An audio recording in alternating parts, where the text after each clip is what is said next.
Vətəndaş şikayəti mövzusunda Sumqayıt şəhəri Saray qəsəbəsində müraciət edən şikayətçilər Saray qəsəbəsinin Mirzə Ələkbər Sabir küçəsindən Şəhidlər Xiyabanına gedən yolun bərbad vəziyyətdə olmasından narazılıq bildirirlər. Yolda yaranmış çuxurlar və yola baxımsızlıq həm piyadaların, həm də nəqliyyat vasitələrinin hərəkəti üçün böyük maneələr törədir. Baş verənlərlə bağlı daha ətraflı şikayətçinin öz dilindən eşidək.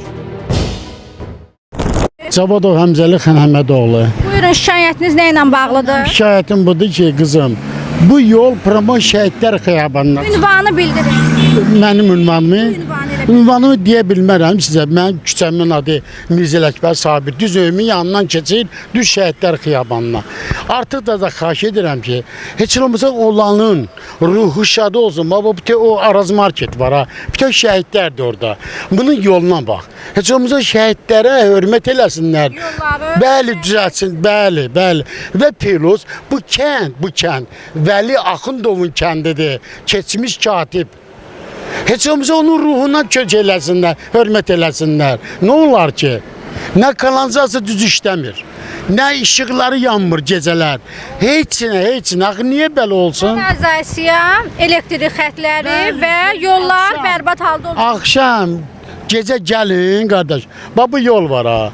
Bu yolda bir dənə işıq yanmır. Eşidirsiniz?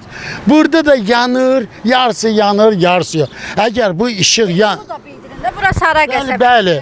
Bu deyirəm yarısı. Saray qəsəbəsi. Bəli. Bu yol, küçənin adı nədir, bilirsiniz? Vallahi bir dəqiq yalancı deyirəm. Axşamlar gəlin çəkin, hamından yaxşı. Siz bilirsiniz, o tərəf var ha. Hansı tərəf, ünvanla? Axır Badamlı yolu deyirlər onu.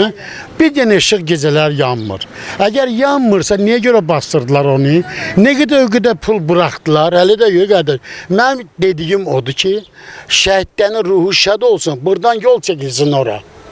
Və böyle işıq qoyulsun, gecələr yansın. Və salam. Kanalizasiya sistemlərdə bərpa olur. Bəli. Yenə də bu kənd Vəli Axundovun kəndidir. Qoy onun da ruhu şad olsun. Hörmət qoymaq lazım. Nə olar ki? Hələ də bəlkə düz demirəm. Çox sağ olun, təşəkkür